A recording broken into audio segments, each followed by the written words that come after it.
हरि ओं शुक्लां वरधरं विष्णुं शशिवर्णं चतुर्भुजं प्रसन्नवदनं ध्यायेत् सर्वविघ्नोपशान्तये। गुरुर्ब्रह्मा गुरुर्विष्णुर्गुरुर्देवो महेश्वरः गुरुस्साक्षात् परं ब्रह्म तस्मै श्रीगुरवे नमः। आपदामपहर्तारं दातारं सर्वसम्पदां लोकाभिरामं श्रीरामं भूयो भूयो नमाम्यहम्। अंजनानन्दनं वीरं जानकीशोकनाशनं कपीशमक्षहन्तारं वन्दे लङ्काभयङ्करं। श्रीवेङ्कटाचलाधीशं श्रियाध्यासितवक्षसं श्रितचेतनमन्दारं श्रीनिवासमहं भजे। योऽन्तः प्रविश्य मम वाचमिमां प्रसुप्तां सञ्जीवयति अखिलशक्तिधरस्वधाम्ना अन्यांश्च हस्तचरणश्रवणत्वगादीन् प्राणान् नमो भगवते पुरुषाय तुभ्यम्।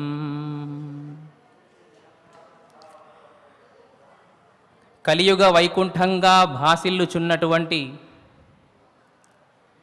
ఈ తిరుమల దివ్యక్షేత్రంలో వెంకటాద్రిలో ఒకప్పటి అంజనాద్రిలో హనుమంతుని జన్మస్థానంలో శ్రీనివాసుని పాదాల చెంత ఆ రామభక్తాగ్రేసరుడు అంజనాదేవి ముద్దుబిడ్డ గారాల పట్టి అయిన శ్రీ ఆంజనేయ స్వామి వారి జన్మదినాన్ని పురస్కరించుకొని తిరుమల తిరుపతి దేవస్థానం వారు అత్యంత వైభవంగా నిర్వహిస్తున్నటువంటి 5 రోజుల హనుమోత్సవాలలో భాగంగా గత 5 రోజులుగా మనమందరం కూడా ఆ ఆంజనేయ స్వామి వారి గుణగణాలను సాధించిన మహత్ కార్యాలను కీర్తిస్తూ వస్తున్నాం, ఆలకిస్తూ వస్తున్నాం, స్మరిస్తూ తరిస్తున్నాం.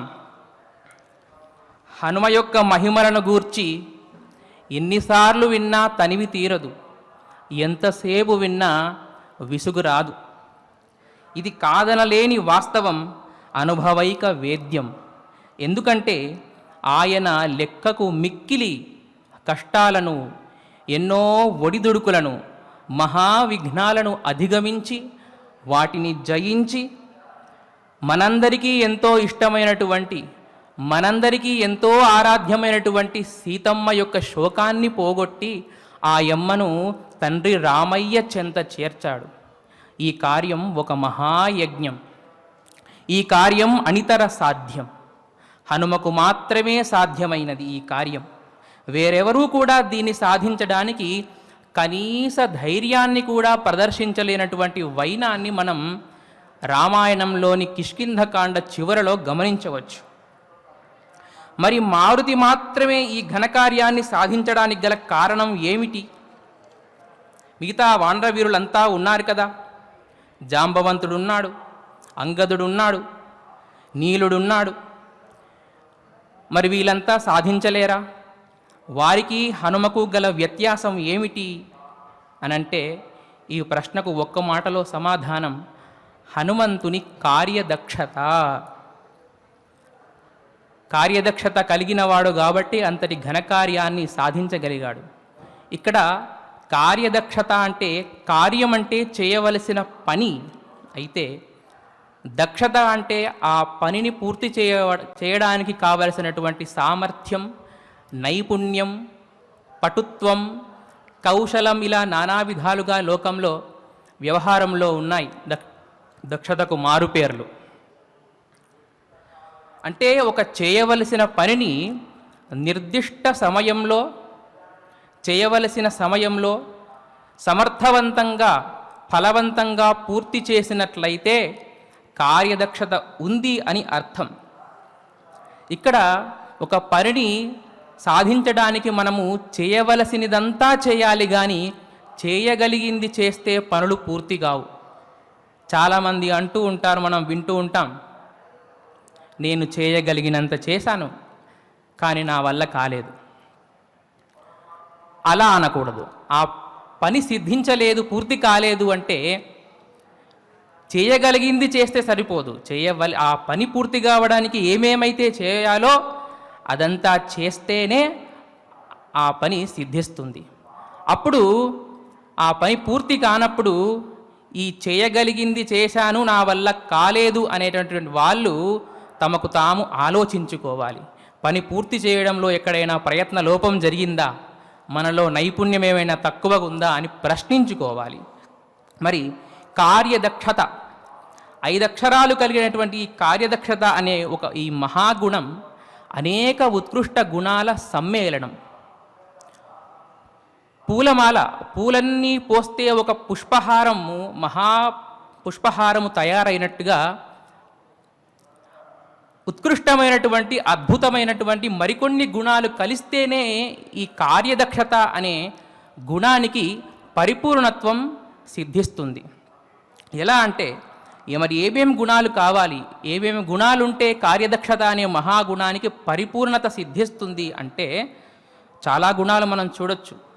జ్ఞానం, శ్రద్ధ, ఆసక్తి, సంకల్పశుద్ధి, సూక్ష్మబుద్ధి, దూరదృష్టి, నిర్విరామ కృషి, సమయస్ఫూర్తి, నీతి, నిజాయితీ, ప్రజ్ఞ, ఏకాగ్రత, ధైర్యం, సాహసం, సహనం, ఆరోగ్యం, శారీరక బలం, మనోబలం, ఇంద్రియ నిగ్రహం, వినయం, వాక్చాతుర్యం, వేగం, ఖచ్చితత్వం, నిత్య చైతన్యం, అంతకు మించి అభ్యసనశీలం. ఇంకా ఎన్నో గుణాలు దీంట్లో చేర్చొచ్చు. ఈ అన్ని గుణాలు కలిసినప్పుడే కార్యదక్షత అనే మహాగుణం యొక్క పరిపూర్ణత సిద్ధిస్తుంది. మరి హనుమంతుని కార్యదక్షత ఇంతటి పరిపూర్ణతతో సంతరించుకున్నది కాబట్టే ఆ వాయునందనుడు అద్భుతమైనటువంటి ఘనకార్యాలను సాధించగలిగాడు. మరి ఇక్కడ ఇదంతా విన్నాక మనకి ఇక్కడ సాధారణంగా ఒక సందేహం కలుగుతుంది. ఏమిటంటే, కార్యం అంటే చేయవలసినటువంటి పని కదా, మరి రోజువారి పనులు మనం ఎన్నో చేస్తూ ఉన్నాము, మనకు తోచినంత, మనకు చేతనైనంత నైపుణ్యంతో ఎన్నో పనులు చక్కబెట్టుకుంటూనే ఉన్నాం కదా, మరి మనకు ఈ పైన చెప్పిన లిస్టులోని గుణాలన్నీ కూడా మనకు ఉన్నాయి అని అనుకోవచ్చా అంటే అలా అనుకోవడానికి వీల్లేదు. ఎందుకంటే ఇక్కడ మనం దైనందిన వ్యవహార పనులు తీసుకోవట్లేదు. పనులంటే అటువంటి పనులు కావు. అటువంటి పనులు పూర్తి చేయడానికైతే పైన చెప్పిన గుణాల్లోని 1 అర లేదా 2 ఉంటే సరిపోతుంది. ఉదాహరణకు ఒక పాఠశాల విద్యార్థి, అతనికి రోజు ఉండే పని ఏమిటి? స్కూల్ నుండి వచ్చిన తర్వాత గృహకార్యం, హోంవర్క్ పూర్తి చేయాలి. దానికి కావలసిన గుణం ఏమిటి? చేయాలనే ఆసక్తి ఉండాలి, 1 గంట సేపు ఏకాగ్రతను కేటాయించగలగాలి. అప్పుడు ఆ హోంవర్క్ పూర్తి అవుతుంది. అలాగే ఒక ఇంటి ఇల్లాలు తన ఇంటి పనులన్నీ చక్కబెట్టుకోవాలంటే కావలసినటువంటి గుణాలు ఇక్కడ కూడా చేయాలనేటువంటి ఆసక్తి ఉండాలి, ఆరోగ్యం ఆమె కలిసి రావాలి, సమయస్ఫూర్తి, టైం మేనేజ్మెంట్, సమయానుగుణంగా అన్ని పనులు చక్కబెట్టుకునేటువంటి నేర్పు ఉండాలి. అలాగే ఒక సామాన్య కిరాణా కొట్టులో పనిచేసేవాడికి ఏ వస్తువు ఎక్కడ ఉందో అనేటువంటి జ్ఞానం ఉండాలి. ఆ వస్తువును అదే వేగంతో కస్టమర్కు అందించే నేర్పు కూడా ఉండాలి. అప్పుడే వ్యాపారం అభివృద్ధి చెందుతుంది కదా. ఇక మరి పరిపూర్ణ కార్యదక్షతకు అవసరమైనటువంటి గుణాలన్నీ ఎక్కడ అవసరమవుతాయి? చాలామంది ఉన్నారు ఈ సమాజంలో, ముఖ్యంగా తమ జీవితాలలో తమ అభ్యున్నతిని ప్రబలంగా కాంక్షించేటటువంటి ప్రతి వ్యక్తికి ఈ పరిపూర్ణత కార్యదక్షత అవసరం, ముఖ్యంగా యువతీ యువకులకు. ఆ పనులను మనం 4 విధాలుగా చెప్పుకోవచ్చు. ఎలా అంటే తాత్కాలిక లక్ష్యాలు అని, సుదూర లక్ష్యాలు, జీవిత లక్ష్యాలు, జీవిత ఆశయాలు. చూడడానికి వినడానికి విచిత్రంగా ఉన్న ఇవన్నీ కాస్త వేరువేరుగా ఉంటాయి, మనం గమనించడానికి చేద్దాం. మరి ఈ లక్ష్యాలన్నీ కూడా భిన్నమైన లక్ష్యాలు, వ్యక్తిని బట్టి విభిన్నంగా ఉండే ఆస్కారం ఉంటుంది. తాత్కాలిక లక్ష్యంకి వస్తే ప్రతి విద్యార్థికి ఉండే సామాన్యమైన తాత్కాలిక లక్ష్యం సంవత్సరం చివర జరిగే పరీక్షలో తను కోరుకున్న మార్కులతో పాస్ అవ్వాలనే కోరిక ఉంటుంది. సుదూర లక్ష్యంకి వస్తే ఏ డిగ్రీయో బీటెక్కో చదువుతున్నటువంటి ఒక సగటు యువకునికి ఉంటుంది. ఇంకా ఉన్నత చదువులు చదవాలి, ఇంకా బాగా చదివి ఉన్నత చదువులు చదివి ఒక మంచి సమాజంలో పేరు గడించినటువంటి ఒక మంచి సంస్థలో మంచి ఉద్యోగం సంపాదించి ఒక మంచి అబ్బాయినో మంచి అమ్మాయినో పెళ్లి చేసుకొని జీవితంలో స్థిరపడాలనే ఒక సుదూర లక్ష్యాలు ఉంటాయి. జీవిత లక్ష్యానికి వచ్చేసరికి సామాన్యంగా ఒక సగటు ఉద్యోగికి లేదా ఒక సగటు గృహస్థునికి, ఒక వ్యాపారస్తునికి ఉండే జీవిత లక్ష్యాలు తాము పనిచేసే రంగంలో ఏదైనా సాధించాలి, ఒక కొత్తదనాన్ని సాధించాలనే తపన ఉంటుంది. వ్యాపారస్తులకైతే తమ వ్యాపార సామ్రాజ్యాన్ని విస్తరించుకోవాలనే ప్రబలమైన ఆకాంక్ష ఉంటుంది. లేదా ఇల్లు కట్టుకోవడము, ఒక కూతురి కన్నా తండ్రికైతే తన కూతురికి గొప్ప సంబంధాన్ని చూసి, మంచి సంబంధాన్ని చూసి ఘనంగా పెళ్లి చేసి అత్తారింటికి పంపాలనే కోరిక కూడా ఉంటుంది. ఇలాంటి లక్ష్యాలు మనం చూసుకుంటాం. భిన్నంగా ఉండొచ్చు ఇంకా చాలా. ఇక జీవిత ఆశయాల విషయానికి వస్తే లోక కళ్యాణము, సమాజ శ్రేయస్సే పరమావధిగా, ఈ రెండే పరమకర్తవ్యంగా భావించి కంకణబద్ధులై తమ సంపూర్ణ జీవితాలను సమాజం కోసం త్యాగం చేసి అంకితం చేయాలని పరితపించే మహాత్ములు, సంఘ సంస్కర్తలు ఈ కోవలోనికి వస్తారు. జగద్గురు ఆదిశంకరులు, భగవద్ రామానుజులు, స్వామి దయానంద సరస్వతి, స్వామి వివేకానంద, నేతాజీ సుభాష్ చంద్రబోస్ లాంటి ఇంకెందరో మహనీయులు, మహానుభావులంతా కూడా సమాజాన్ని వివిధ కోణాలలో ఉద్ధరించాలని, సమాజాన్ని వివిధ కోణాలలో జాగృతపరచాలని పరితపించిన వారే. దానికోసం వాళ్ళంతా వారి యొక్క సర్వస్వాన్ని త్యాగం చేసిన వారే. మరి వీరంతా కూడా స్వయం ప్రేరితులై తమ ఆశయాలను తామే నిర్ణయించుకొని వాటిని సాధించే క్రమంలో ఎన్నో ఒడిదొడుకులను, ఎన్నో విఘ్నాలను, ఆటుపోట్లను, సంఘర్షణలను ఎదుర్కొని వాటిని అధిగమించి జయించి అనుకున్నది సాధించగలిగారు. మరి హనుమ విషయానికి వస్తే సీతమ్మ జాడ తెలుసుకొని ఆ యమ్మను రామయ్య చెంతట చేర్చాలనేటటువంటి ఒక మహాయజ్ఞం, మహత్ కార్యం. ఇది కూడా లోక కళ్యాణం కోసమే అయినప్పటికీ ఇది తన ప్రభువు కపీశ్వరుడైనటువంటి సుగ్రీవుడు తన స్వామి రామభద్రుడు ఇద్దరూ కలిసి అప్పగించినటువంటి కార్యం. మరి ఇక్కడ చెప్పదలుచుకున్నది ఏమిటంటే, అధికారులైతేనేమి, ప్రభువులైతేనేమి, వేరే ఇతరులు ఎవరైనా కూడా మనకు అప్పగించిన పనైనా కావచ్చు, లేదా స్వాభ్యున్నతి కోసం మనం ఏర్పరచుకున్న లక్ష్యాలే కావచ్చు, లేదా సంఘాన్ని, సమాజాన్ని ఉద్ధరించాలనేటువంటి ఆశయాలేవైనా కావచ్చు, వీటన్నిటినీ తీర్చుకోవడానికి, వీటన్నిటినీ సాధించడానికి కావలసిన స్ఫూర్తి మనకు హనుమ చూపిన దారిలో దొరుకుతుంది. ప్రతి వ్యక్తి కూడా తన జీవితకాలానికి సరిపడా విజయ స్ఫూర్తిని కేవలం ఒక్క హనుమంతుని చరిత్రను తెలుసుకోవడం ద్వారా మనం పొందగలమంటే ఇక్కడ ఎంత మాత్రమూ అతిశయోక్తి లేదు. ఇది వాస్తవం. మరి ఆ కపిసప్తముడు కార్యదక్షునికి కావలసిన గుణాలను ఎక్కడెక్కడ ఎలా ప్రదర్శించాడో అని తెలుసుకోవడానికి మనం రామాయణంలోని కొన్ని ఘట్టాలను పరిశీలించే ప్రయత్నం చేద్దాం. రామాయణంలో హనుమ మనకు కనబడే ప్రతి సన్నివేశంలోనూ కూడా ఒక్కొక్క ఉత్కృష్టమైనటువంటి గుణం మనం ప్రస్ఫుటంగా కనబడుతుంది. అది ప్రతి గుణం కూడా ప్రతి అద్భుతమైనటువంటి ఆదర్శం, అది అవశ్యం ఆచరించదగినటువంటిది. ఈ విధంగా చూసినట్లయితే మరి హనుమ ఆదర్శాలు ముల్లోకాలలోనూ చతుర్యుగాలలోనూ అత్యంత కీర్తించదగినవి, అత్యంత ఆచరణీయములైనటువంటివి. వాటికి దేశకాలాలతో సంబంధం లేదు. దేశకాల పరిస్థితులకు అతీతమైనటువంటివి హనుమ చూపిన ఆదర్శాలు. అవి గనక చూసినట్టయితే మనం ఒక్కొక్క ఘట్టాన్ని చూసుకుంటూ అక్కడ హనుమ చూపిన ఆదర్శాన్ని మనం గమనిద్దాం.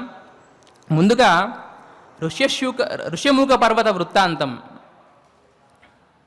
రామలక్ష్మణులు ఇద్దరూ కూడా ఋష్యమూక పర్వత ప్రాంతంలో ఉన్నటువంటి పంపా నదీ తీరాన్ని దాటి సీతమ్మను వెతుక్కుంటూ అలా వస్తూ ఉంటారు. అక్కడే పర్వతం పైన కవిరాజు సుగ్రీవుడు తన వానరులందరితో పాటు అక్కడ ఉంటాడు. వీళ్ళ రాకను గమనించినటువంటి సుగ్రీవుడు అత్యంత భయకంపితుడై చాలా ఆతంకానికి లోనవుతాడు, చాలా భయపడతాడు. అప్పుడు వానరులంతా చిందరవందరగా అటు ఇటు తిరుగుతూ చాలా భయకంపితులైనటువంటి ఆ వానరులను చూసి ఆంజనేయ స్వామి గమనిస్తాడు. ఆంజనేయ స్వామి ఒక చోట నిశ్చింతగా ప్రశాంతంగా కూర్చున్నటువంటి హనుమంతుడు వీళ్ళందరి భయాన్ని చూసి ఒకంత విసుగు చెంది ఎందుకు మీరంతా భయపడుతున్నారు అని అప్పుడు అడుగుతాడు. అడిగి వాళ్లకు చెప్తాడు ఏమిటంటే, సంభ్రమస్త్యజ్యతామేష సర్వైర్వాలికృతో మహాన్ మలయోయం గిరివరో భయం నేహాస్తి వాలినః స నేహవాలి దుష్టాత్మ నతే పశ్యామ్యహం భయం అహో శాఖామృగత్వం తే వ్యక్తమేవ ప్లవంగమ. ఆపండి మీ సంభ్రమాన్ని, ఎందుకు అనవసరంగా ఇంత భయపడుతున్నారు? సుగ్రీవ, నువ్వు కూడా ఇంత భయపడుతున్నావా? నీ భయానికి కారణం ఏమిటో తెలియట్లేదయ్యా. సుగ్రీవుడు రాజైనప్పటికీ అతనికి మంత్రి అయినప్పటికీ హనుమ తనకున్న సాన్నిహిత్యము పూర్వమైత్రి కారణంగా కొంచెం చొరవ తీసుకొని అతన్ని మందలించే ప్రయత్నం చేస్తాడు హనుమ. మనం ఇక్కడ గమనించాలి. సనేహవాలి దుష్టాత్మ నతే పశ్యామ్యహం భయం. వాలి కోసమే కదా నీ భయం, వారిని గురించే కదా నీ భయం. ఎక్కడ ఆ వాళ్ళ కనబడట్లేదే? నీ భయానికి వేరే కారణం ఏమైనా ఉందంటే అది కూడా కనబడట్లేదే. ఎందుకు ఇంత బుద్ధి విజ్ఞాన సంపన్నుడవే, కొంచెం ఇంగిత జ్ఞానంతో ఆచరించాలి కదా. కపీశ్వరుడువు, మా అందరికీ రాజువు నువ్వు. నహ్యబుద్ధింగతో రాజా సర్వభూతాని శాస్తి. బుద్ధిని కోల్పోయినటువంటి రాజు మిగతా ప్రాణులను ఎలా కాపాడుతాడయ్యా? అందరినీ కాపాడాల్సినటువంటి నువ్వే భయపడి వాళ్ళు చూడు, అక్కడ వేరే మిగతా వానులంతా చూడు ఎంత భయపడిపోతున్నారో, తల్లడిల్లిపోతున్నారు, దిక్కు చోచట్లేదు అని చెప్పంటే అప్పుడు సుగ్రీవుడు అంటాడు. అప్పుడు సుగ్రీవుడు ఆలోచించి, నిజమే, హనుమ చెప్పింది ముమ్మాటికి వాస్తవమే అని చెప్పి, సరే హనుమ, నువ్వు చెప్పింది నిజమే, కానీ ఒక్కసారి అటు చూడు, ఎవరో ఇద్దరు మానవులు వస్తున్నారు, ధనుర్బాణాలు కత్తులు వేసుకుని ధరించి అటు ఇటు చూసుకుంటూ వస్తున్నారు. వాళ్ళని చూస్తే నీకు భయం వేయట్లేదా? మా అన్న వాలి మనల్ని చంపడానికి, నన్ను చంపడానికి పంపించిన వారే ఉండొచ్చు కదా, అందుకోసమే నేను భయపడ్డానయ్యా, అది కూడా తప్పంటావా అని అనేసి, సరే మరి నీకు భయం లేదు కదా, నువ్వు ఒక పని చేసి పెట్టు, నువ్వు వెళ్ళి వాళ్ళెవరో కనుక్కో అంటాడు. తౌత్వయా ప్రాకృతేనేవ గత్వా జ్ఞేయౌ ప్లవంగమా. నువ్వు వెళ్ళి వాళ్ళని కనుక్కో అంటే అప్పుడు ఆ స్వామి హనుమ నేర్పుతో తన కపిరూపాన్ని పరిత్యజించి బ్రాహ్మణ వేషధారి అయి వాళ్ళకెదురుగా వెళ్తాడు. వెళ్ళి వాళ్ళకి అంజలి ఘటించి ముందు వాళ్ళ ఇద్దరిని, ఆ తేజోమూర్తి సంభూతులైనటువంటి ఆ ఇద్దరిని చూచి మంత్రముగ్ధుడై వాళ్ళను వర్ణిస్తూ ఉంటాడు. అద్భుతంగా వర్ణిస్తాడు చాలా శ్లోకాల్లో. అక్కడ ఎంతటి తేజో, సువర్ణ కాంతి గలవారు మీరిద్దరూ, ఇంతటి తేజోమూర్తులే, రాజుల్లాగా ఉన్నారు, రాజర్షి గుణాలు మీలో కనబడుతున్నాయి, ఎంత ఎత్తుగా ఉన్నారు, మీ చేతులేంటి ఏనుగులకు ఉండే తొండంలాగా ఆజానుబాహులై ఉన్నారు మీరిద్దరూ కూడా.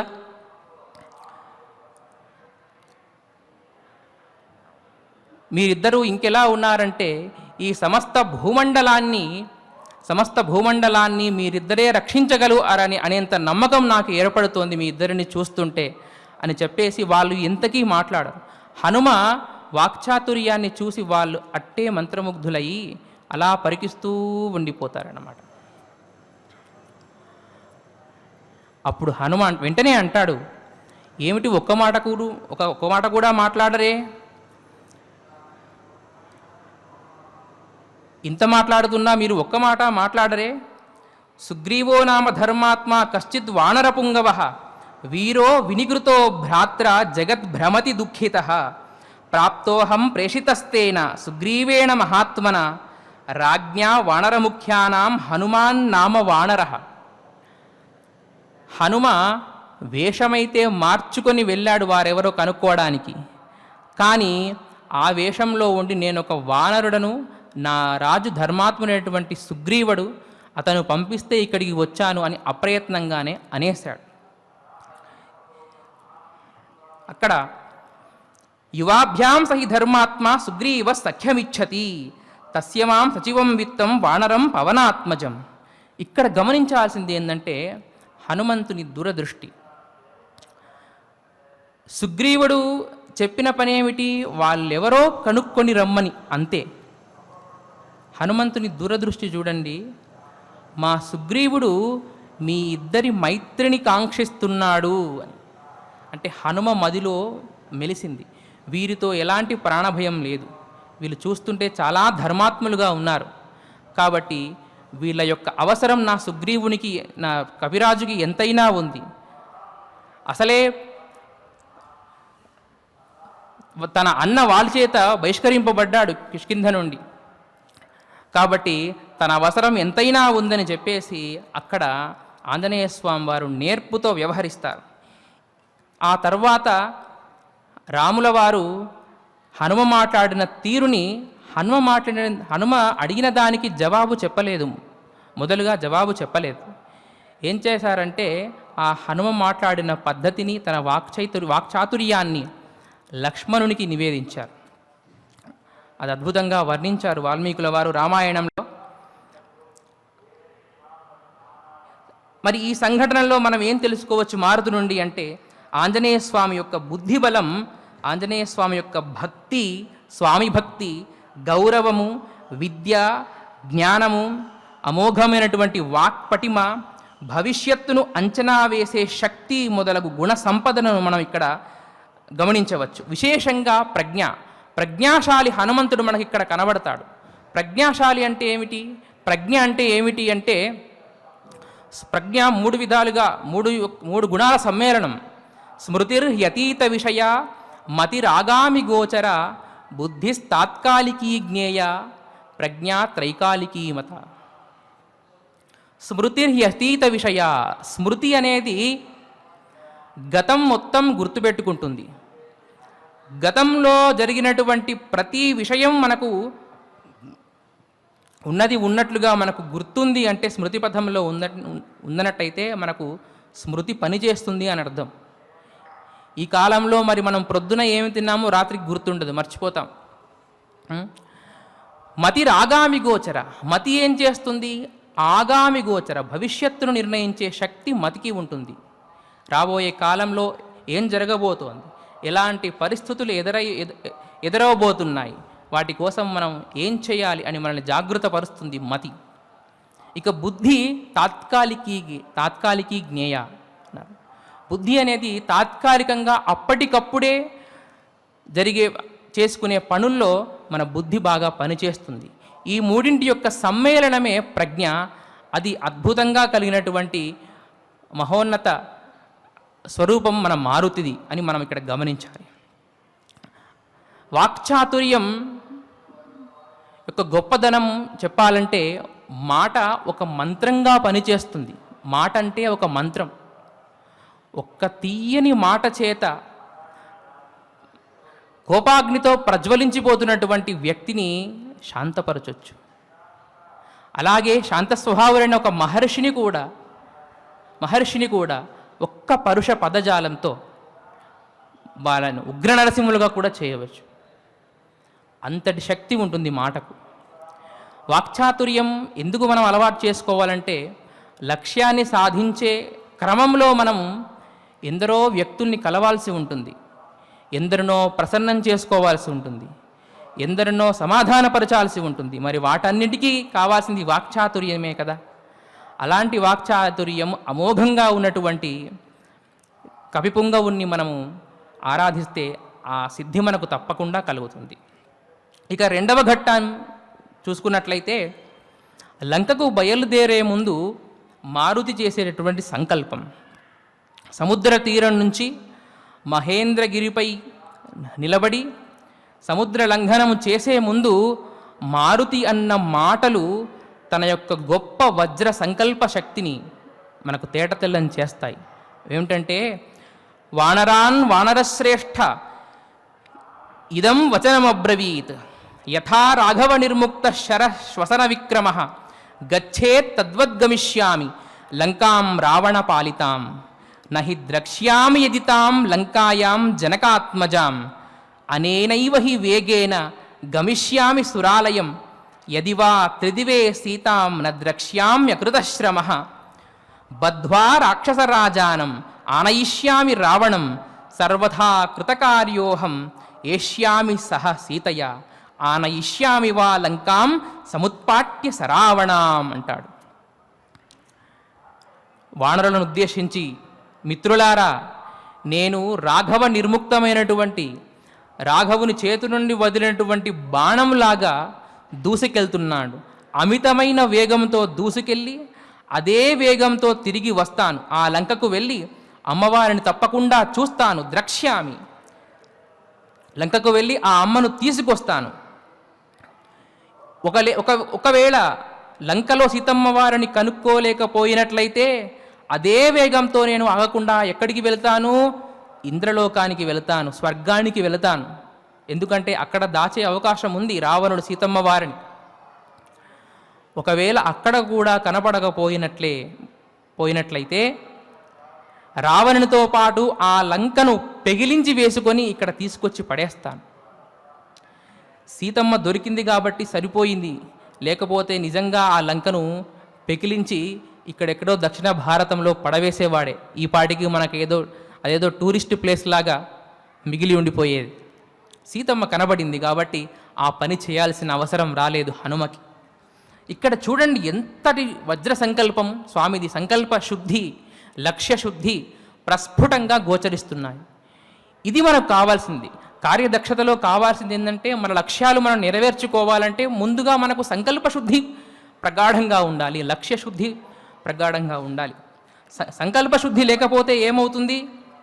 మనం ఏం చేస్తున్నామో మనకే తెలియదు, ఏం పని చేస్తున్నామో మనకు తెలియదు. నిజంగా లక్ష్యశుద్ధి కూడా సరిగ్గా లేనట్లయితే మనం ఏ దారి వెళ్తున్నాము, ఎటు వెళ్తున్నాము, దేనికోసం పరిగెడుతున్నాము అనేది కూడా తెలియదు.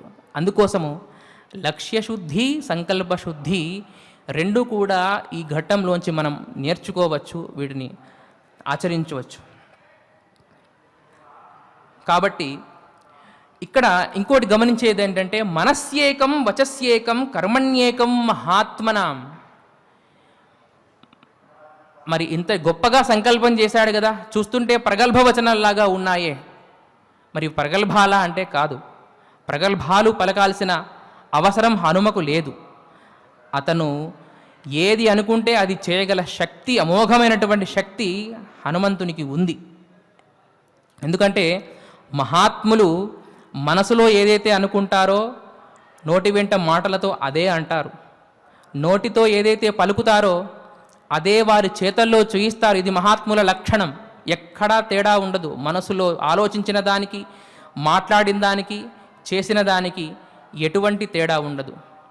అదే దురాత్ములైతే మనస్యన్యత్ వచస్యన్యత్ కర్మణ్యన్యత్ దురాత్మనాం అన్నారు. మనసులో ఆలోచించేది ఒకటి, పైకి చెప్పేది ఇంకొకటి, చేసేది మరొకటి. ఈ విధంగా ఉంటుంది. మరి ఇక్కడ మనము ఈ ఘట్టం నుండి సంకల్పశుద్ధి, లక్ష్యశుద్ధి అనే రెండు విషయాల పట్ల అద్భుతమైనటువంటి స్ఫూర్తిని మనము పొందొచ్చు. ఆ తర్వాత అలా సముద్ర లంఘనం చేసినటువంటి ఆ హనుమంతుడు అలా వాయువేగంతో దూసుకెళ్తూ ఉండగా మధ్యలో మైనాకుడు అడ్డొస్తాడు. అలా మైనాకుడు తనకు తానుగా అడ్డు రాలేదు, సముద్ర ప్రేరితుడైనాడు. సముద్రుడు మైనాకుణ్ణి ప్రేరేపించాడు. ఎందుకు అంటే సముద్రుడు గమనించారు, అలా వస్తున్నటువంటి హనుమంతుని చూసి రామకార్యానికై వస్తున్నాడు అని సముద్రునికి తెలుసు. అందువల్ల సముద్రపు అడుగున ఉన్నటువంటి మైనాకుణ్ణి కొంచెం జాగృత పరుస్తాడు. నాయన మైనాక, సమయం ఆసన్నమైంది, రామకార్యాన్ని తలపెట్టి సీతమ్మ జాడ కనుగొనడానికి ఆంజనేయుడి వైపు దూసుకు వస్తున్నాడు. పాపం ఎంతో శ్రాంతిని పొందుంటాడు, కొంచెం విశ్రాంతపరచాలి. నువ్వు నా యొక్క ఆశ్రయాన్ని పొంది ఉన్నావు, నా ఆశ్రయాన్ని పొంది ఉన్నావంటే నా కర్తవ్యం నీ కర్తవ్యం కూడా. అందుకని కొంచెం అతన్ని విశ్రాంతపరచు. నీ గిరిపైన ఎన్నో ఫలాలు, తేనెలు, కందమూలాలు ఉంటాయి, అతిథి సత్కారం చేయి, కాస్త సత్కార్యం చేసి పంపిద్దాం, కాస్త విశ్రాంతి ఇచ్చి అని అంటే అప్పుడు ఆ మైనాకుడు బంగారు శిఖరాలతో ఉన్నట్టుండగా సముద్రంలోంచి అలా పైకి లేచేసరికి ఏదో విఘ్నం వస్తుంది అని చెప్పేసి హనుమ ఆలోచించకుండా అలాగే వెళుతూ తన వక్షస్థల భాగంతో దాన్ని గట్టిగా దానికి ఢీకొంటాడు. ఢీకొనడం వల్ల అలా పడిపోతుంది మైనాకుడి పర్వతం అక్కడ అలా పడిపోతుంది. అప్పుడు సముద్రుడు మరియు మైనాకుడు ఇద్దరు మానవ రూపాన్ని ధరించి హనుమను ప్రార్థిస్తారు. హనుమ, కాసేపు ఆగవయ్యా, మా ఆతిథ్యాన్ని స్వీకరించు. అతిథి కిల పూజార్హ. సామాన్యులైన అతిథులు వస్తేనే మనం ఎంతో పూజిస్తామే, మన నీలాంటి మహాత్ముడు ఓ గొప్ప కార్యాన్ని తలపెట్టి వస్తున్నావు నువ్వు, మాకు ఆ భాగ్యం నువ్వు కల్పించలేవా? అది కాకుండా నీ తండ్రి నాకు ఎంతటి సహాయం చేశాడు వాయుదేవుడు. పూర్వం మేము రెక్కలతో ఎగురుతున్న, ఇంతకుముందు పర్వతాలకు రెక్కలు ఉండేవి. దేవతలందరూ భయపడి ఇవి ఎగురుకుంటూ వచ్చి మా మీద ఎక్కడ పడతాయో అని ఇంద్రుడిని ప్రార్థిస్తే ఇంద్రుడు తన వజ్రాయుధంతో పర్వతాల యొక్క రెక్కలన్నింటినీ తెగ్గొట్టాడు. అప్పుడు అలా మైనాకుని ఎదురుగా వస్తున్న ఇంద్రుడు వచ్చే సమయంలో వాయుదేవుడు తన బలంతో మైనాకుణ్ణి సముద్ర లోపల దాస్తాడు. సో దానికి కృతజ్ఞత తెలుసుకోవలసిన తెలుపుకోవలసినటువంటి సువర్ణ అవకాశం దొరికిందని చెప్పేసి మైనాకుడు సంబరపడి తనని ఆపుతాడే తప్ప ఇక్కడ ఎలాంటి దురుద్దేశము మైనాకునికి లేదు. ఇక్కడ గమనించవలసింది ఏమిటంటే ఇంద్రియ నిగ్రహం ఉండాలి. అప్పుడు హనుమంతుడు ఏమంటాడు? ప్రీతోస్మి కృతమాతిథ్యం మన్యురేషోపనీయతాం త్వరతే కార్యకాలో మే అహశ్చాప్యతివర్తతే. అయ్యా మైనాక, ఏమీ అనుకోవద్దు, ఏమీ కోప్పడవద్దు. ఆతిథ్యాన్ని నువ్వు ఇచ్చావు, నేను తీసుకున్నానే భావించు. నేను రామకార్యం పైన వెళ్తున్నాను, సంకల్పం చేశాను, నా మిత్రుల దగ్గర సంకల్పం చేశాను. రాఘవుడు విడిచిపెట్టినటువంటి ఎక్కుపెట్టి విడిచిన బాణంలా అదే వేగంతో వెళ్ళి కార్యాన్ని సాధించి తిరిగి వస్తాననే ప్రతిజ్ఞ, కఠోరమైనటువంటి ప్రతిజ్ఞ చేశాను. నేను ఆడి తప్పిన వాడిని అవుతాను కాబట్టి నన్ను వదిలేయి, సమయం కూడా లేదు, సంధ్యాకాలం లోపు నేను లంకను చేరుకోవాలి, ఇప్పుడైతే వదిలేయి అని అనునయంగా సవినయంగా ప్రార్థిస్తాడు వినాయకుడిని. ఇత్యుక్త్వా పాణినా శైలం ఆలభ్య హరిపుంగవ జగామ ఆకాశమావిశ్య వీర్యవాన్ ప్రహసన్నివ. ఈ విధంగా చెప్పి తన చేత్తో అలా ఆ మైనాక పర్వత శిఖరాన్ని తాకి ఆతిథ్యాన్ని స్వీకరించినట్టుగా భావించమని చెప్పి మళ్ళీ అదే వేగంగా ముందుకు కదిలాడు. ఇక్కడ ఇంద్రియ నిగ్రహం మనం గమనించాల్సి. సామాన్యంగానే కపులకు చాలా ఇష్టమైనవి పండ్లు, తేనెలు, కందమూలాలు. మరి ఎంతో ఆశ చూపాడు కదా, నా పైన ఎన్నో కందమూలాలు ఉన్నాయి, రకరకాల పండ్లున్నాయి, రకరకాల తేనెలున్నాయి, అవన్నిటినీ ఆరగించు, చక్కగా విశాలశక్తి తీసుకొని వెళ్ళు అంటే ఎవరికి ఉండదు కోరిక తినాలని. కానీ హనుమంతుని బుద్ధి చలించలేదు. ఇక్కడ తన ఇంద్రియ చాపల్యం, జిహ్వా చాపల్యం పనిచేయలేదు. ఇంద్రియ నిగ్రహంతో ఉన్నాడు. ఎందుకు ఇంద్రియ నిగ్రహం ఉంది అంటే లక్ష్యం ప్రస్ఫుటంగా ఉంది మనస్సులో, చేసిన సంకల్పం, వజ్ర సంకల్పం కూడా శుద్ధిగా ఉంది. అందుకే ఎప్పుడూ కూడా మన సంకల్పము, ఏదైనా లక్ష్యము, ఏదైనా పెద్ద పెద్ద పనులు చేయాలనిపిస్తే మనకు నలుగురిలో ప్రతిజ్ఞ చేయాలి. లేదంటే మనపైన ఎవరికైతే ఆదరం ఎక్కువగా ఉంటుందో, మనమంటే ఎక్కువగా ఎవరు గౌరవిస్తారో వాళ్ళతో చెప్పి పనుని ఆరంభించాలి. అప్పుడు ఏమవుతుందంటే ఇటువంటి విఘ్నాలు వచ్చినప్పుడు మనకు మదిలో మెదులుతుంది. మనకు చాలా సన్నిహితులైనటువంటి వాళ్ళ దగ్గర, మనల్ని ఎంతో ఆరాధించే వాళ్ళ దగ్గర ప్రతిజ్ఞ చేశామే, నేను ఈ పని చేస్తాను, ఆ పని చేస్తానని, ఎలా వదిలిపెట్టేది అని ఆ ఆలోచన మనని ఇంకా వేగంగా ముందుకు కదిలే ప్రేరణను ఇస్తుంది. కాబట్టి అవిశ్రాంత కృషి కూడా ఇక్కడ మనం గమనించాలి. ఒక లక్ష్యాన్ని సాధించే క్రమంలో ఎలాంటి విశ్రాంతికి తావు ఉండదు. విశ్రాంతి తీసుకుంటే కార్యాలు లక్ష్యాలు సిద్ధించవు. అవిశ్రాంత కృషి కూడా మనం ఇక్కడ తెలుసుకొని స్ఫూర్తిని పొందాలి. అకుంఠిత దీక్ష. ఈ విషయంలో నేను ఒక చిన్న విషయం చెప్పదలుచుకున్నాను. ఏంటంటే కొంతమంది పిల్లలకు సహజంగానే పుట్టుకతోనే అకుంఠిత దీక్ష, ఈ నిర్విరామ కృషి అనే ఒక గొప్ప గుణం పిల్లల్లో దాగి ఉంటుంది. మనం గమనించవచ్చు. ఉదాహరణకు ఒక అమ్మాయి హోంవర్క్ చేస్తుంది అనుకోండి, ఏకాగ్రతతో హోంవర్క్ చేస్తోంది. తల్లి మధ్యలో పిలుస్తుంది సాయంకాలం పూట, అమ్మాయి ఏమైనా తింటుందేమో, ఆకలేస్తుందేమో తల్లికి అని చెప్పేసి, అమ్మాయి ఇదిగో గారెలు చేశాను, అవి తినేసి హోంవర్క్ పూర్తి చేసుకో అంటారు. అప్పుడు ఆ అమ్మాయి అంటుంది, అమ్మా కాసేపు ఆగమ్మా, హోంవర్క్ పూర్తి చేశాక తింటానులే. ఈ మాట అందరూ అనరు. తినమంటే తినేస్తారు. కొంతమంది పిల్లలు ఉంటారు, పూర్తి చేశాక తినేస్తానమ్మా అంటే. ఎంత గొప్పటి, చూడ్డానికి చాలా చిన్న విషయమైనా ఈ కార్యదీక్షతకు అవసరమైనటువంటి నిర్విరామ కృషి, అకుంఠిత దీక్ష, ఇది రాను రాను వాళ్ళు పెద్దగా అయిన తర్వాత పెద్ద పెద్ద లక్ష్యాలు చేరుకోవడానికి అవసరమయ్యే నిర్విరామ కృషి కావాల్సి వస్తుంది. అది ఇక్కడే బీజం పడుతుంది. అటువంటప్పుడు మనం ఏం చేయాలంటే, వాళ్ళని ఇటువంటి పరిస్థితుల్లో వాళ్ళు ఆడుకుంటున్నప్పుడు, ఏకాగ్రతగా ఆడుకుంటున్నప్పుడైనా, మిగతా లలిత కళలు అభ్యాసం చేస్తున్నప్పుడైనా, సంగీతం అభ్యాసం చేస్తున్నప్పుడైనా, వాళ్ళు హోంవర్క్లు చేసుకుంటున్నప్పుడైనా, వాళ్ళని ఎట్టి పరిస్థితుల్లో కూడా మన ప్రేమతో విఘ్నాలను చేర్చవద్దు. కాబట్టి ఇది మనం తెలుసుకోవాల్సిన విషయం అందరం కూడా. కాబట్టి లక్ష్యాన్ని సాధించే క్రమంలో మనం నిత్య చైతన్యవంతంగా ఉండాలి, చాలా అలర్ట్గా ఉంటారు ఎప్పటికప్పుడు. అందుకే అజాడ్యం అన్నారు. మన చైతన్యాన్ని పోగొట్టగలిగిన సమర్థుడు ఆంజనేయ స్వామి వారు. మన సంకల్పాలను ఈ విధంగా 10 మందిలో సంకల్పిస్తే మనం అద్భుతంగా ముందుకు సాగిపోతాము.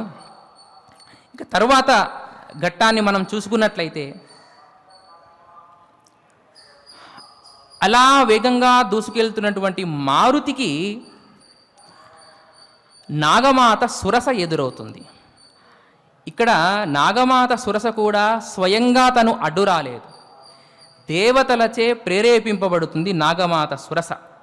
ఏమంటారు వాళ్ళంటే, ఆ దేవతలు, అయం వాతాత్మజ శ్రీమాన్ ప్లవతే సాగరోపరి హనుమాన్ నామ తస్యత్వం ముహూర్తం విఘ్నమాచర.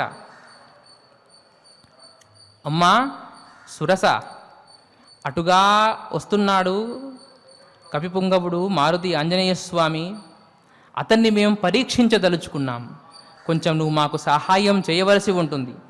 రాక్షసం రూపమాస్థాయ సుఘోరం పర్వతోపమం దంష్ట్రాకరాలం పింగాక్షం వక్త్రం కృత్వా నభస్సవం. ఆకాశమంతటి నోరును నీ నోటిని ఆకాశమంత చేసి తెరిచి భయంకరమైనటువంటి వికృతమైనటువంటి రాక్షస రూపాన్ని పొంది పచ్చని కళ్ళతో అలా కాస్త భయపెట్టడానికి ప్రయత్నం చేయి. ఒక క్షణకాలం పాటు మారుతికి విఘ్నాన్ని కలిగించు. మరి అతను నీ మీద జయాన్ని పొందుతాడా? బలమిచ్ఛామహే జ్ఞాతుం భూయశ్చాస్య పరాక్రమం త్వాం విజేష్యత్యుపాయేన విషాదం వా గమిష్యతి. నేర్పుతో నిన్ను జయించి ముందుకెళ్తాడా, లేదంటే విషాదంతో కృంగిపోతాడా అనేది మేము తెలుసుకోవాలనుకుంటున్నాం, మాకు సహాయం చేయి అనేసరికి అప్పుడు ఆ నాగమాత సురస పెద్దగా నోరు తెరుచుకొని అలా అక్కడ సముద్ర మధ్యలో నిలబడుతోంది. మారుతి సురసను చూసి అక్కడ ఆగుతాడు. అప్పుడు సురస అంటోంది, మమ భక్ష ప్రదిష్టస్త్వం ఈశ్వరైర్వానరర్షభ అహం త్వాం భక్షయిష్యామి ప్రవిషేదం మమాననం. దేవతలు నిన్ను తినమన్నారు, నిన్ను నా నోట్లో వేసుకోమన్నారయ్యా, రా నా నోట్లో వచ్చి పడు అనంటే, అప్పుడు హనుమ అంటాడు, అమ్మా తల్లి నీకో నమస్కారం. మొదటిగా ప్రణమిల్లుతాడు సురస మాతకు, నాగమాతకు. ప్రణమిల్లి, నేను రామకార్యం కోసం వెళ్తున్నాను, అతి ముఖ్యమైన కార్యం. సంక్షిప్తంగా చెప్తాడు, సంక్షిప్తంగా 3 ముక్కల్లో. దశరథ కుమారుడైనటువంటి రాముడు అరణ్యానికి వచ్చి తన సోదరుడైనటువంటి లక్ష్మణునితో, తన భార్య సీతతో వచ్చి దండకారణ్యంలో ఉంటే, రాక్షసులతో బద్ధవైరం పెంచుకున్నటువంటి శ్రీరాముడు మిగతా రాక్షసులను సంహరిస్తూ వేరే పనిలో నిమగ్నమై ఉండగా ఆ దుష్టుడు రావణుడు వచ్చి సీతమ్మ వారిని అపహరించుకుపోయాడు. ఆ సీతమ్మ వారి జాడను కనుక్కోవడానికి వెళ్తున్నాను, నా పనికి అడ్డు రాకు దయచేసి అని అంటాడు. ఇంకో మాట అంటాడు, దశరథరాజు మనకు రాజే కదా, ఆ రాముడు మనకు కూడా రాజే కదా, ఆ రాజ్యంలోనే కూడా నువ్వు ఉన్నావు, సహాయం చేయవలసింది పోయి ఇలా అడ్డు తగిలితే ఎలా చెప్పమ్మా అనంటే సురస వినిపించుకోదు. ఇంకో మాట గుర్తు చేస్తుంది, ఏమనుకోకు హనుమా, నాకు బ్రహ్మదేవుడు ఇంతకుముందు వరమిచ్చాడు, ఇక్కడి నుంచి ఎవ్వరూ పోయినా కూడా నా నోట్లోకి వెళ్ళాల్సిందే అంతే అని నాకు బ్రహ్మ వరం ఇచ్చాడు. కాబట్టి మరి బ్రహ్మవరము అతిక్రమించడానికి లేదు కదా, అందువల్ల అని సూక్ష్మ బుద్ధితో హనుమ ఒక్కసారిగా 10 యోజనాలు పెరుగుతాడు. సరేనమ్మా, నువ్వు అలాగే నేను మింగుదువుగా నన్ను, నీ నోట్లోకి ప్రవేశిస్తాను, నోరు తెరువమ్మా అని చెప్పేసి బుద్ధి ఉపయోగించి 10 యోజనాలు అల్లంతా పెరుగుతూ ఉంటాడు. మరి 10 యోజనాలంత ఎత్తు పెరిగిన వాడిని నోట్లో వేసుకోవాలంటే ఈమె ఇంకా బాగా పెరగాలి కదా, ఈమె 20 యోజనాలంత ఎత్తుగా విశాలంగా తన నోటిని తెరుస్తుంది. అప్పుడు హనుమ 30 యోజనాలు, తర్వాత ఇక్కడ 40 యోజనాలు, 80 యోజనాలు, చివరికి ఆ సురస 100 యోజనాలంత విశాలంగా, ఆకాశమంత విశాలంగా తన నోటిని తెరిచినప్పుడు సూక్ష్మ బుద్ధితో అమోఘమైనటువంటి వేగంతో ఆలోచించి తనకున్న అణిమ అనే సిద్ధితో అంగుష్ట మాత్రము బొటనవేలంత పరిమాణంలో తన రూపాన్ని పొంది ఒక్కసారిగా వేగంతో ఆ సురస మాత నోట్లోకి వెళ్ళేసి అదే వేగంతో మళ్ళీ నోరు మూసే లోపల బయటికి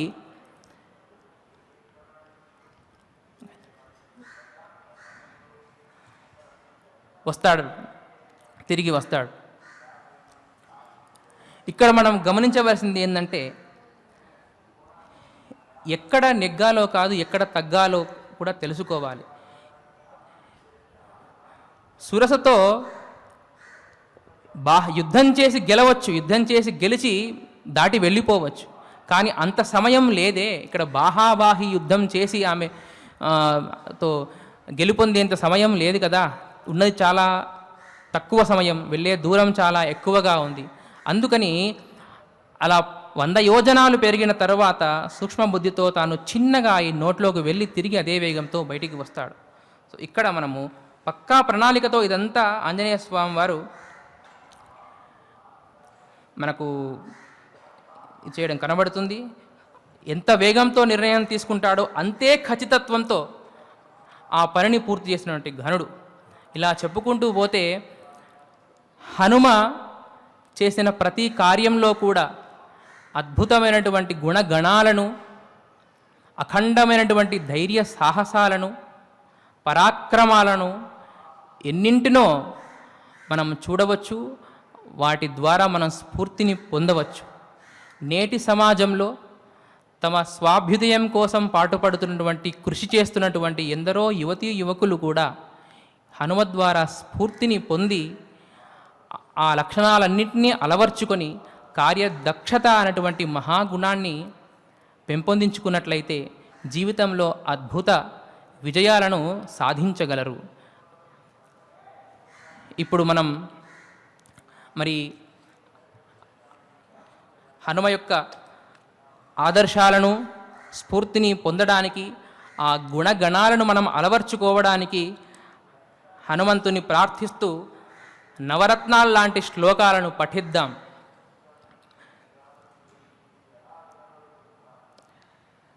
తతో రావణనీతాయాః సీతాయా శత్రుకర్షణః ఇయేష పదమన్వేష్టుం చారణాచరితే పథి యస్య త్వేతాని చత్వారి వానరేంద్ర యథా తవ ధృతిర్దృష్టిర్మతిర్దాక్ష్యం స్వకర్మసు న సీదతి. అనిర్వేదశ్రియో మూలం అనిర్వేదః పరం సుఖం. అనిర్వేదో హి సతతం అనిర్వేదో హి సతతం సర్వార్థేషు ప్రవర్తకః. సర్వార్థేషు ప్రవర్తకః. నమోస్తు రామాయ సలక్ష్మణాయ నమోస్తు రామాయ సలక్ష్మణాయ దేవ్యై చ తస్యై జనకాత్మజాయై. దేవ్యై చ తస్యై జనకాత్మజాయై. నమోస్తు రుద్రేంద్రయమానిలేభ్యో నమోస్తు రుద్రేంద్రయమానిలేభ్యో. నమోస్తు చంద్రార్కమరుద్గణేభ్యః. నమోస్తు చంద్రార్కమరుద్గణేభ్యః. ప్రియాన్న సంభవేద్ దుఃఖం ప్రియాన్న సంభవేత్ దుఃఖం. అప్రియాదధికం భయం. అప్రియాదధికం భయం. తాభ్యాం హి యే వియుజ్యంతే తాభ్యాం హి యే వియుజ్యంతే నమస్తేషాం మహాత్మనాం. నమస్తేషాం మహాత్మనాం. రామః కమలపత్రాక్షః రామః కమలపత్రాక్షః. సర్వసత్వమనోహరః సర్వసత్వమనోహరః. రూపదాక్షిణ్యసంపన్నః రూపదాక్షిణ్యసంపన్నః. ప్రసూతో జనకాత్మజే. ప్రసూతో జనకాత్మజే. జయత్యతి బలో రామః జయత్యతి బలో రామః. లక్ష్మణశ్చ మహాబలః. లక్ష్మణశ్చ మహాబలః. రాజా జయతి సుగ్రీవః రాజా జయతి సుగ్రీవః. రాఘవేణాభిపాలితః. రాఘవేణాభిపాలితః. దాసోహం కోసలేంద్రస్య దాసోహం కోసలేంద్రస్య. రామస్యాక్లిష్టకర్మణః. రామస్యాక్లిష్టకర్మణః. యద్యస్తి పతిశుశ్రూషా యద్యస్తి పతిశుశ్రూషా. యద్యస్తి చరితం తపః. యద్యస్తి చరితం తపః. యది చాస్త్యేకపత్నీత్వం యది చాస్త్యేకపత్నీత్వం. శీతో భవ హనూమతః. శీతో భవ హనూమతః. నివృత్తవనవాసం చ నివృత్తవనవాసం చ త్వయా సార్థమరిందమం. త్వయా సార్థమరిందమం. అభిషిక్తమయోధ్యాయాం అభిషిక్తమయోధ్యాయాం. క్షిప్రం ద్రక్ష్యసి రాఘవం. క్షిప్రం ద్రక్ష్యసి రాఘవం.